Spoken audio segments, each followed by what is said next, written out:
Walking these streets, shadows fall, lost in a world, echoes call, searching for life, voices true,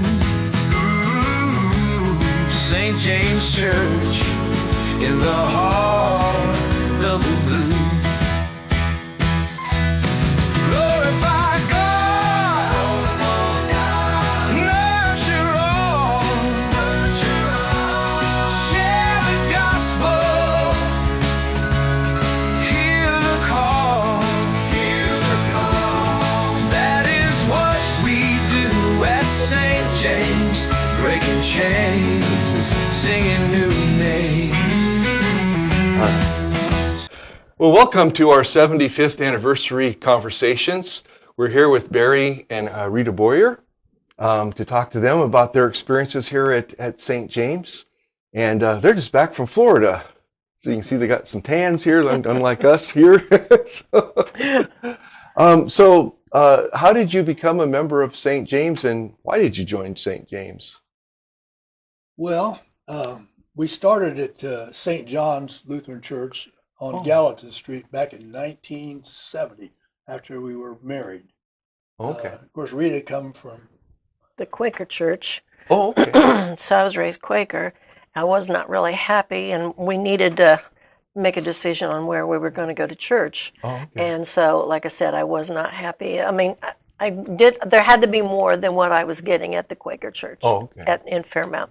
And so I decided to start going to church with Barry. So, and then we were married in my home church. So. Okay. In Fairmount, but then we came here. We didn't stay there. So well, we went to St. John's for St. roughly John's. 2 years, and then we decided that let's see what else is out there available. Okay. So we heard about St. James Lutheran Church. We heard about Pastor Feeney and his ministry. I said, well, let's just give that a try. So we came here one Sunday, and they visited us. I think the following. Maybe 2 or 3 days after we came here, and we said, you know what, I think this could be our home. So we decided to make this our home for the last, 52 years? 53, yeah. Almost 54. Wow. Yeah, Wow. 54 53 years maybe, yeah. I was pregnant for our oldest daughter. Oh, you so, were? Oh. Yeah, so I was just like 4 months along, so. Oh, wow. Yeah. Wow. So now, were you Lutheran background growing up, or? Well, it's interesting that you mentioned that. Actually, I came from a non-church background. My family, we never went to church. I didn't have much exposure to Christianity, except for my neighbor who lived next door to us as growing up as a child on North Branson Street, and she was a Pentecostal. Oh, okay. And the only thing as a child I remember about her is that she was always telling us that you need to get your kids in church, to my mother, and if you don't, they're going to go to hell. Oh. But anyway, so a couple times she invited us to go to church. Well, at least she asked my mother if she could go to church with her, and she said yes, they can go. So I went to her church down on, I think it was on South Adams Street, and it was in a concrete building, and I remember they had a basement, and of course. Pentecostal background, I wasn't familiar with that, and I'm thinking, this is what Christianity is all about. But they were, of course, speaking in tongues and raising their hand and swinging from the chandeliers and a bunch of other things. It was totally new to me. I had no idea. And then I also remember her in the summertime. She would always get some chickens, and she would always butcher the chickens. She'd tie them to the clothesline and cut their heads off, and the chickens would be flopping all around. And I'm thinking, wow, this is a Pentecostal lady. So anyway, that was my first exposure to Christianity. And nevertheless, when I went into the military back in 1966, I knew that there's something I needed to probably do in my life to make some changes. Oh, okay. So growing up in a non-Christian church, I started going to church in boot camp at Great Lakes Naval Station. Okay. And my first exposure was with a Lutheran pastor. Really? Yeah, Missouri that's Synod, I believe, but I'm not sure now. I can't remember that far back. But anyway, I went there for probably 6 or 7 weeks because it's something to do, on Sunday, Sure. and Sure. maybe it gets you out of some duty. Sure. But anyway, I went for an hour or so, and I noticed it was different because he was wearing Vespers and collar, and it was different. But I like the message. It's just a simple message about how Christ loved us and how He died for our sins, and that if we have faith in Him, that we can have the gift of eternal life. So very simple message. Yeah. So I thought, wow, okay. So I was baptized before I left Great Lakes. Oh, so Actually, you're baptized in boot camp. September the 23rd, 1966, I believe. Oh. So I guess if they asked me when I was saved. Oh, okay. If they wanted to use that term. Yeah. But anyway, I was baptized, and but this time I was baptized by a Baptist minister. So I was fully emerged. Oh, yeah. So I guess I got the best of both worlds. Yeah, there you go. So that was interesting. From that point on, I just started reading the Bible. In fact, I got materials from Missouri Synod Lutheran Church. I remember a little red book, I think it was, and it had prayers and devotions in it. And I read that thoroughly almost every day. Oh, wow. And started reading my Bible and thought, this is what I want. And I went to a church a few times out in the community when I was in the military, but for the most part, we didn't have too many services on board ship. I was on a small ship, so I only had about 300 people. That seems a lot, but we didn't have church services much. So. Oh, sure. So anyway, and then when we got married, we decided to go to St. John's, and we ended up here at St. James Lutheran, and have been here ever since. Cool. Cool. So what roles have you played? What things, jobs have you had here? And Oh my, we've taught Sunday school. I've taught the little kids. We've taught the youth. We used to be a part of the youth group. We were with the Pritchetts, Bill and Laura Pritchett. And so we worked with them. And then we Tom and Jenny Wright, they came on board, and then Joe and Margot and everything. And we'd take the youth over to Upland to Night Rider.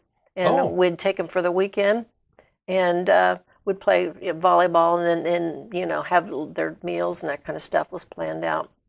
Oh, wow. And then we'd take them bike riding and out in Hoggy Miller's field, and you had to go out there, and there was old buses that were just rusting, and there was trash and everywhere. You had to find something in that yard that meant something to you about your past. And I found an old broken bottle, a Coke bottle, and I said, I was broken, but now I'm been made whole, and that's pretty cool. Just kind of like Sure. And then other kids had found things in the yard in their field that wow. So we've done that.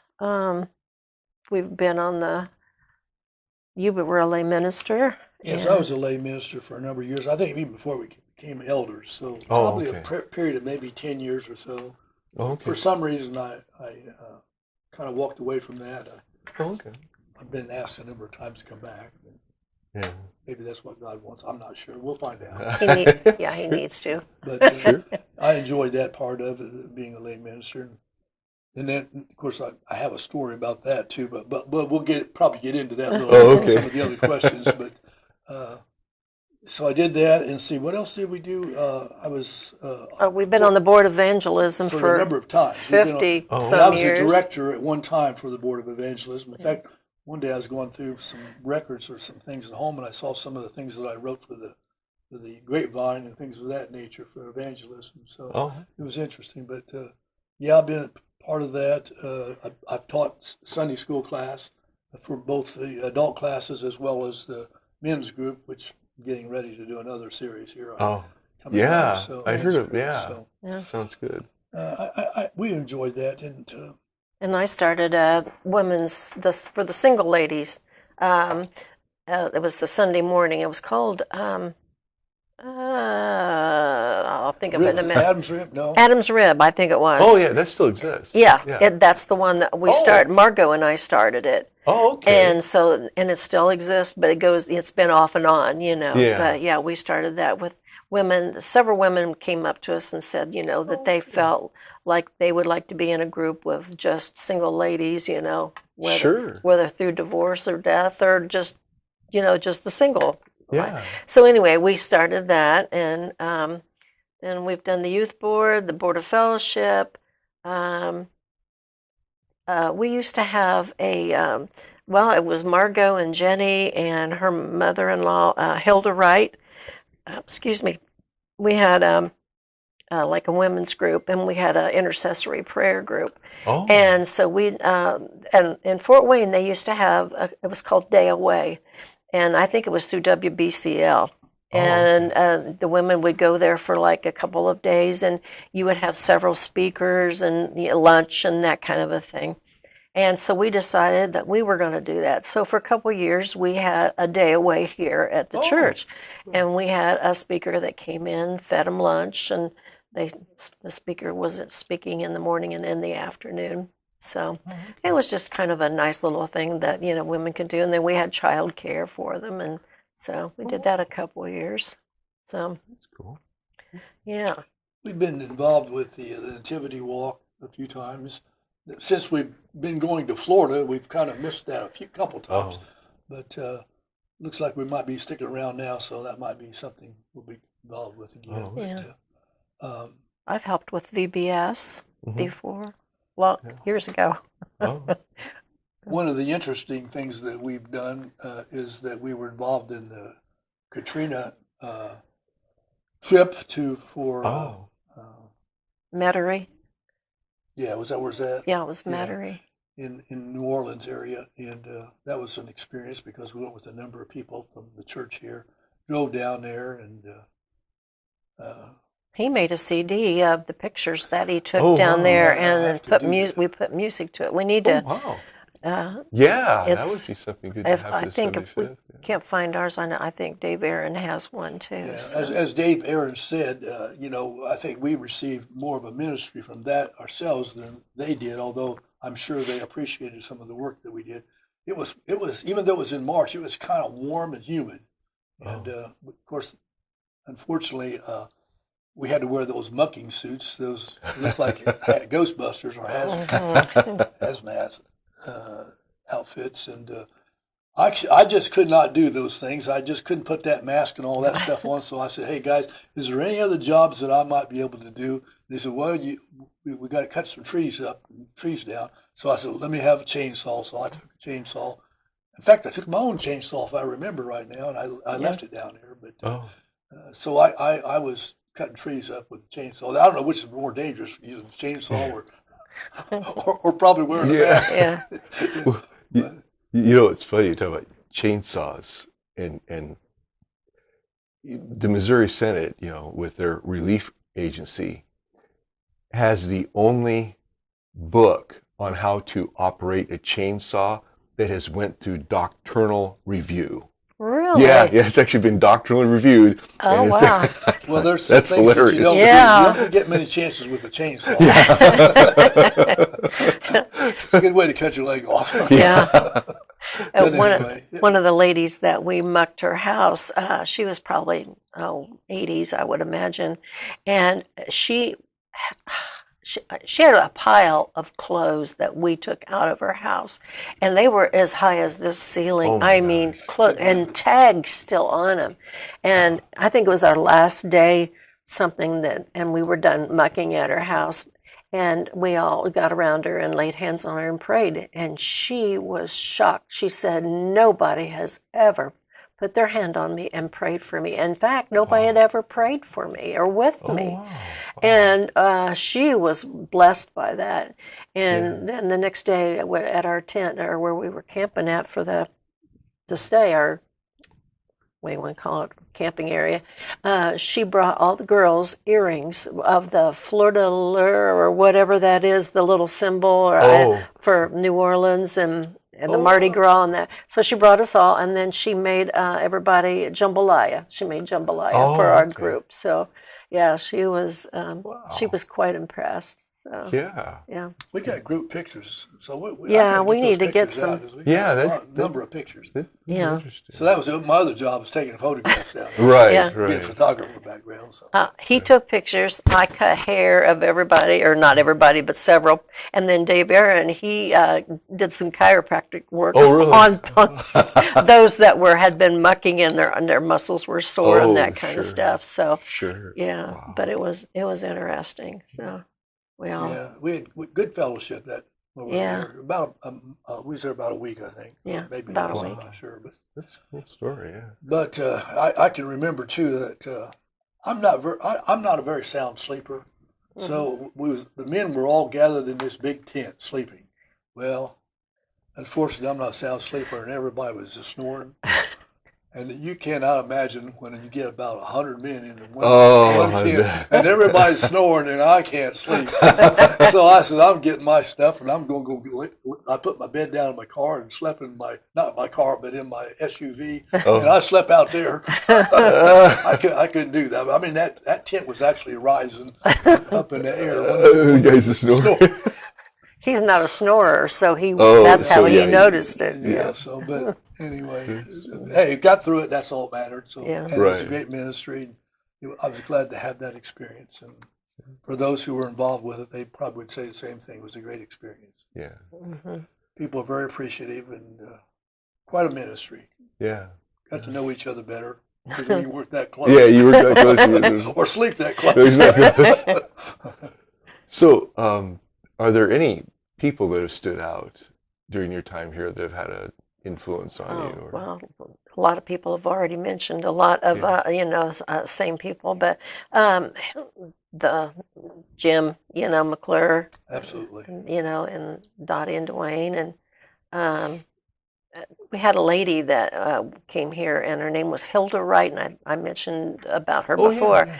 And very strong Christian woman, and Margot and I and Jenny Wright, which was her daughter-in-law, and Tom Wright, they used to come here, and we used to have an intercessory prayer group of ladies, and we'd meet in Hilda's house once a week, and that helped. That was a big challenged your faith, and then we got into Right.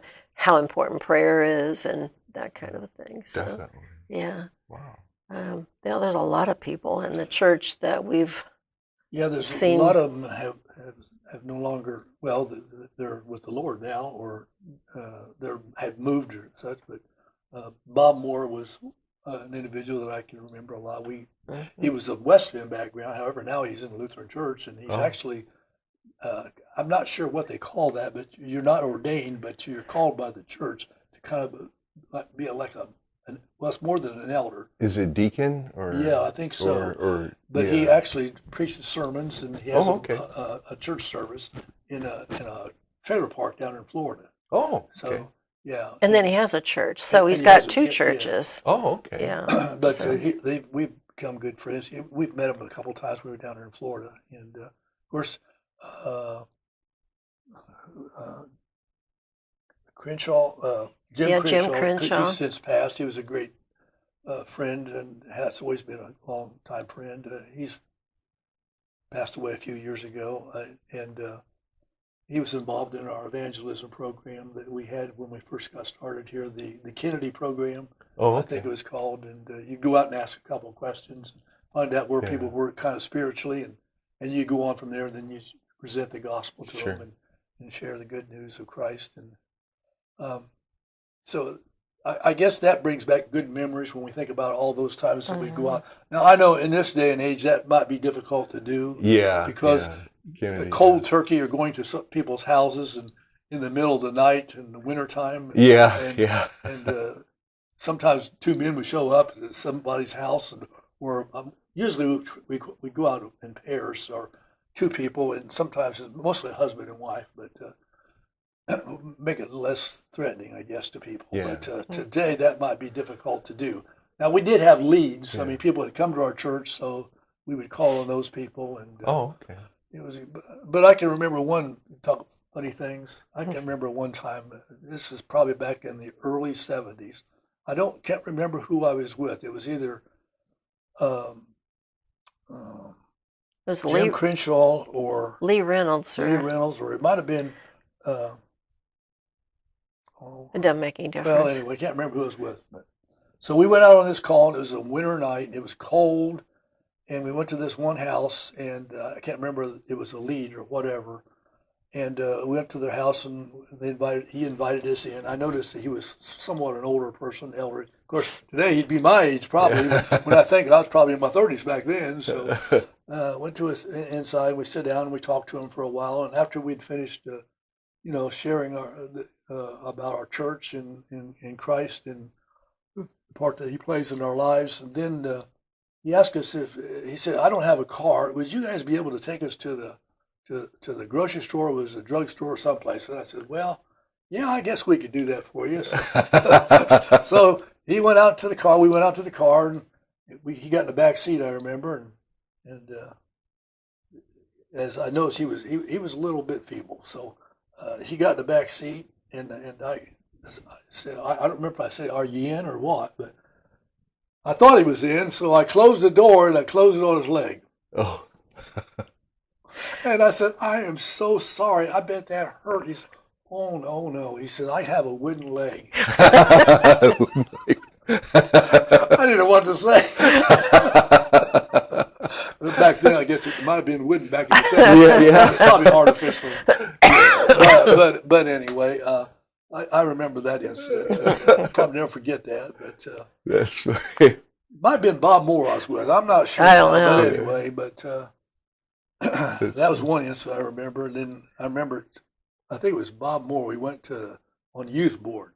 We went to Kings Island. We took the youth. Yeah, we took the youth to Kings Island. Of course, we're probably in our 40s then. I don't know, maybe. Yeah. No, we wanted to take the Beast, the roller coaster. Oh. Of course, he didn't. He was very apprehensive about getting on that thing anyway. And I wasn't exactly fond of the idea, but the kids was there, so we thought, well, we better take this ride with us. I remember we sat right up front. And it got up to the top of this hill. And before it goes down. It looked like it was a straight 45 degrees down, or 90 degrees down. Anyway, he got up to the top, and Bob said, oh, no. And he mentioned a few words. And then when he finally got off there, he was so relieved to get off that. He says, I think I lost my salvation up there on the Beast. Of course he didn't, but yeah, I know. Yeah. It was scary. So that's two times I can remember funny things that took place. Well, there's been a number of good times here. Yeah, we've met so many people, and it wouldn't take the rest of this time just to talk about the different people that we've been a part of and enjoyed being with. And we have a number of friends here today. So yeah. So any other stories you got, or that are? You probably got a few over there. I was trying to. Oh yeah, Pastor and his. Oh, we used to have these dinners. They were like a Valentine's Day sweetheart dinners, and you had so many courses of the meal, and then you'd have part of the play. It was a mystery dinner. Oh, okay. I think somebody else has mentioned that before too. Yeah. So anyway, one of the plays. Called for, was it Pastor was going to be a sailor or something? I'm not sure. And this was Pastor Carlson. Pastor Carlson. Okay. And so I colored one of the other ladies' hair gray. I sprayed it and all that. And then when it came to Pastor, I don't know why I got this wild hair, an idea that I ought to color his hair with peroxide. Well, it went darker than I thought it was going to. But everybody thought, oh, it'll wash out, And I think I did his mustache and his eyebrows. So anyway, everybody was, laughing and all that.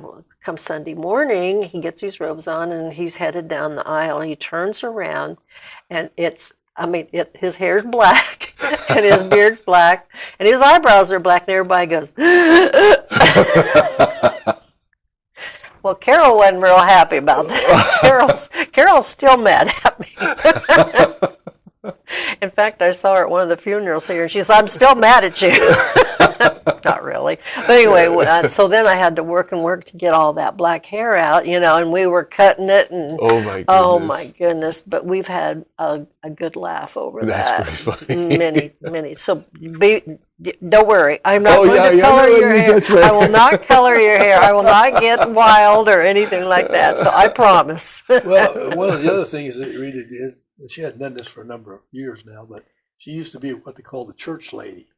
Oh, I've heard that about you. Yeah. So she would dress up as an older lady, and my age. yeah. She's But back my age. then you were quite a bit younger, I guess. Yeah. But, she would dress up, wear a wig, and a lot of Extras, a lot of padding, little extras. and she would come on and be the MC for the church picnic or whatever. Yeah. Oh. And also we'd have entertainment, So Yeah. she was enough for the entertainment right there. And we might have some videos of that. I think we have a think picture, we got too. some Oh, videos of yeah. Yeah. I think I showed it to you when you first came here. That was Yeah. it's been a while. So Yeah. but That's anyway, funny. yeah. So she's the official church Church lady. lady, lady. but I don't know if she could get her resurrected again. She went into retirement, so let's see if there's anything else. Yeah. Any other stories or? Well, we used to have a lot of 4th of July parties at our house when we lived over on Harold Road. And, we'd invite the church. Well, there might be 100 of us, Oh, wow. There was a lot. And, Swimming party, more or less. yeah, and then everybody bring a dish or whatever and to eat. And one time I was talking to, it was Nancy Donahue was our secretary, and her husband Richard was a policeman. And we were talking about, you got to stay because we got fireworks, and all this. Because then we had 5 acres, so you could see them forever. And so I said, Richard, we went to Kentucky on the way home from Florida and stopped and got fireworks. Illegals. And illegal. I said, they're illegals, Of course, and I forgot or didn't know he was a policeman. Oh. So I was just telling him about all the illegal stuff we had in the house and everything. And finally he says, you do know I'm a policeman. And I said, oh, no, I'm going to jail. I'm going to jail. He said, I brought my own. He said, they're all illegal, too. And so he went and opened up the trunk of his car, and he had all these illegal fireworks. So we had a good fireworks show, but it was funny, We had a Doberman at that time called Bart, I think it was Yeah. Bart. And Bart was notorious for, he didn't like any noise or anything, and fireworks in particular. So what he'd do when the fireworks would go off, he'd run after him and catch him and carry him back to you. Oh. And yeah, So we finally had to put him in the garage, and then he chewed the garage door up because he didn't like all the fireworks that was going on. Oh dear, it was crazy. Wow. So I suppose if anybody is trying to find a church and looking for a church, this would be a good place to start. Yeah. There's a lot of stories here, and there's a lot of new stories to be made. Right. Yes. I think that's true. Yes, a fun time. So, what are some significant changes you've seen through the years that you've been Oh here? my. Well, The music has changed. People playing the music, different organists and piano players and pastors and not using the hymnal, using the hymnal, and and having a debate over if it was going to be blue or if it was going to be red. And there was almost a split in the church. Not really, but yeah. Was that over the carpet or? No, over the color of the hymnal, whether it was going to be blue or it was going to be red. Oh, okay. Yeah, that's been a long time ago. Yeah, that's been 30, 40 years ago. Yeah, that would have been the change from the TLH to the LW, which was about 78, 79 or something. Yeah, Yeah. Probably. Yeah. Yeah, but we anyway. don't squabble over the color of the rooms. I don't think Yeah. so much. And things of this nature. Yeah, I think the consensus in the Missouri Synod now is everybody probably should have stayed with the old TLH until we got to the new LSB because nobody liked the LW. Yeah. Oh, well. Yeah, right. Yeah, we've had different groups come in and play from outside the church. I know when Pastor Larman was here, there would be a number of gospel groups and gospel singing groups. Yeah, that was fun. We enjoyed that. Yeah, they usually play for 15 minutes or so on Sunday morning, Oh, or they come in at a different time and have a program. yeah. sure. Yeah, so we've had a lot of entertainment. We've had a lot of seminars too here over the years. We've had marriage seminars. We've had evangelism seminars. A number of things, which has been good for our spiritual growth here at the church. Yeah. And I think overall we have a great program for education here. I really do believe that. Oh yeah. And I'm particularly impressed with our educational program we have here for Bible studies. You have unlimited opportunities for Bible study, and any of those who are not involved in the Bible study, I would certainly recommend to get involved. You don't have to know anything. Just come in and sit around and don't even have to talk. Don't have to read. Don't have to do anything. Just be a part of it because we would enjoy your company. So Yeah.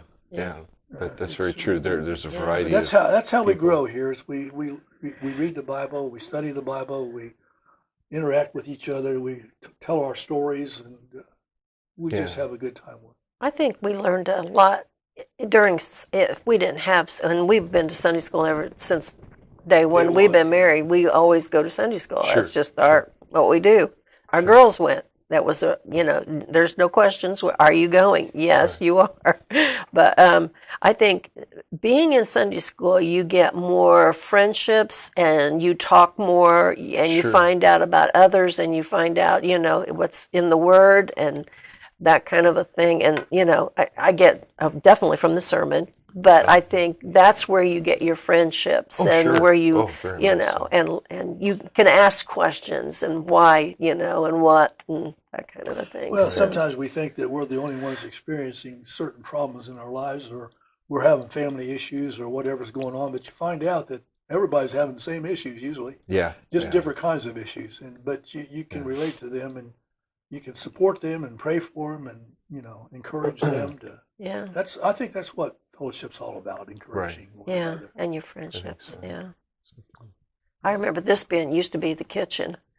Years ago, and then that was pastor's office, and then that was a Sunday school room across where you are now, I think. Yeah, I think Phil Roselle's office. Yes, was you're there. right. You're right. That's just what I've been told. Yeah. So, And then it moved down where the library is, and matter of fact, Tom told me the other day. Tom Jervis told me that Pastor Carlson had his office down there too. Moved from there to there. So. Yeah, and then.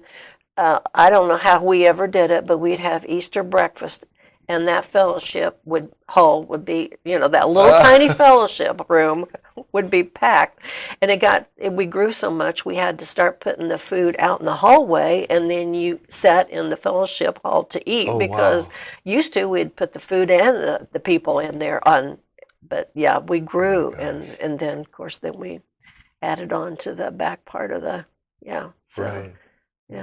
It was good. Yeah, lots of good things.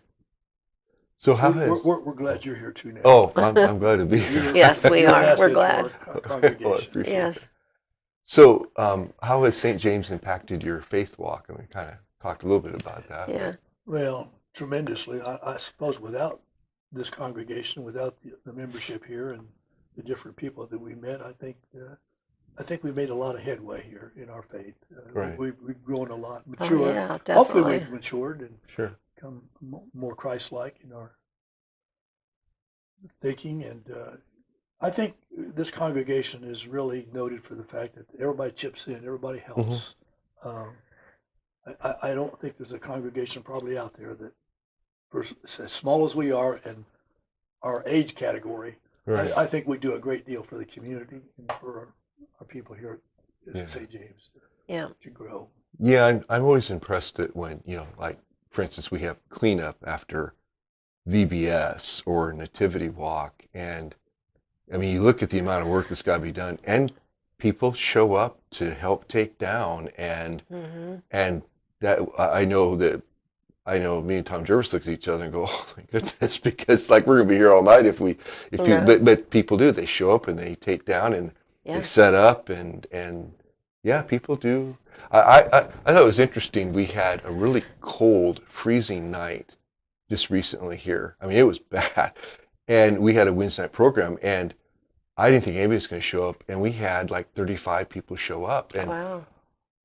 I was tempted to stay home myself, but people still came. And I was like, Yeah. I was impressed we had 77 for our late service. That's pretty good. That's good. That's real good. Very good. That's good. Yeah, it's definitely good. Ash Wednesday service. Yeah, Ash Wednesday. Yeah. Yeah, Ash Wednesday. Yeah. That's, so, what are your hopes or goals for St. James in the future?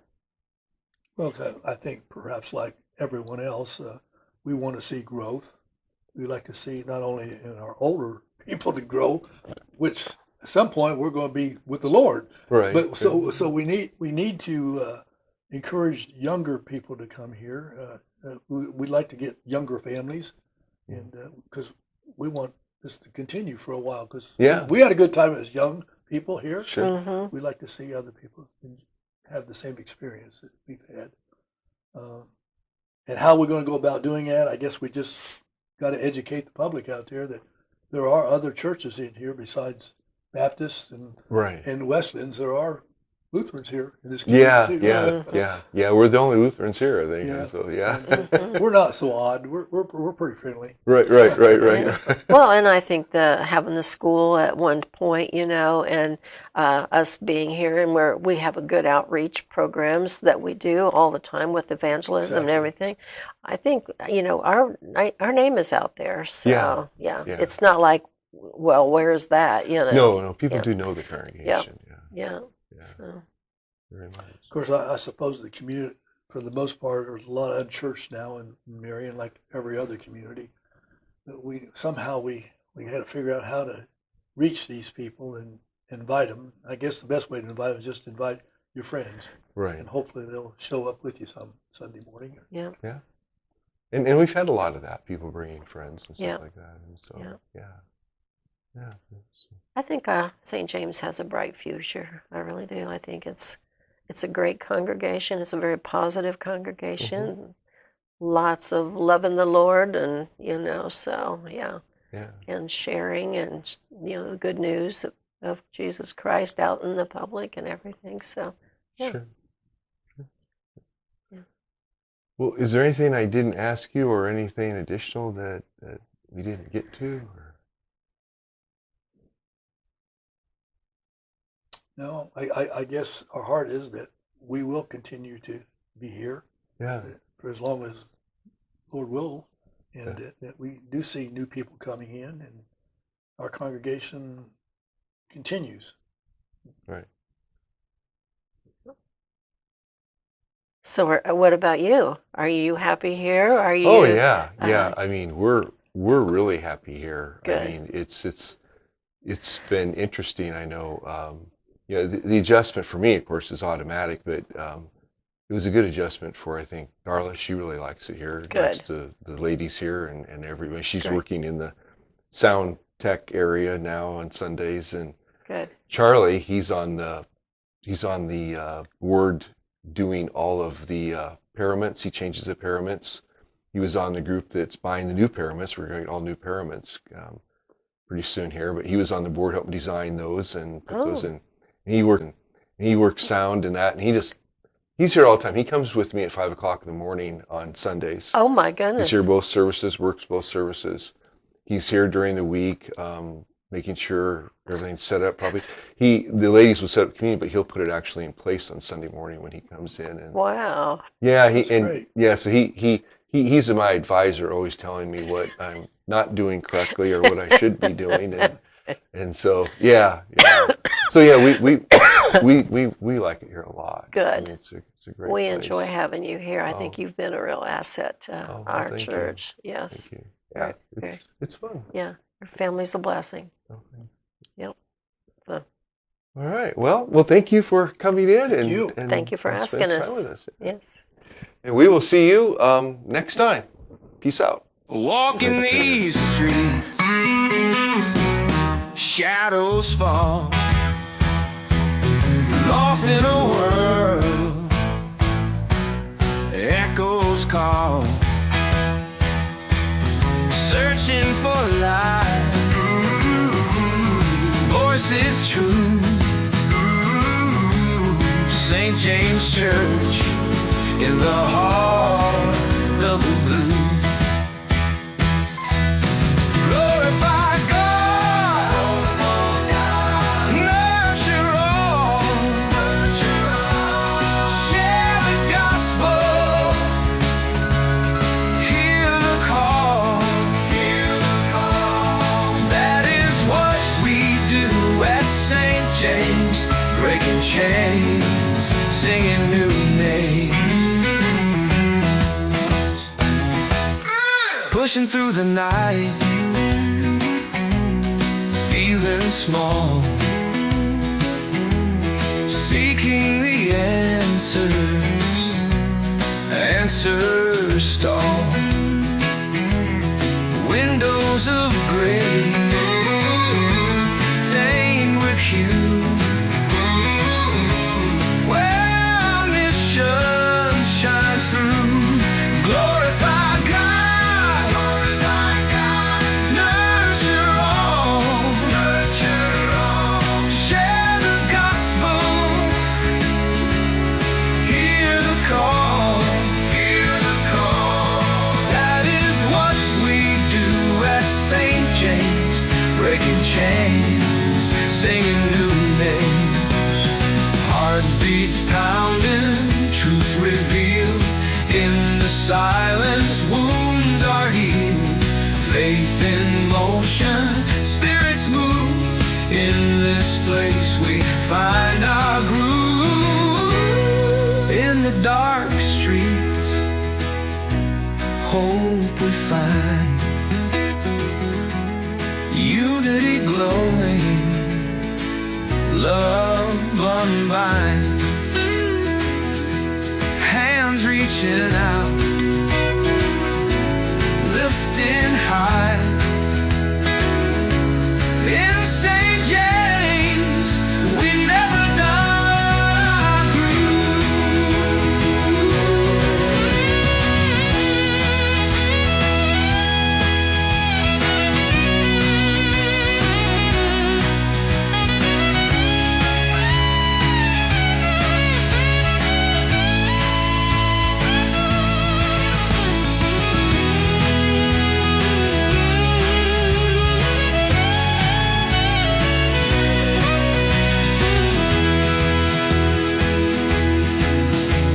Dark streets, hope we find. Unity glowing, love unbind. Hands reaching out, lifting high. In St. James, we never die.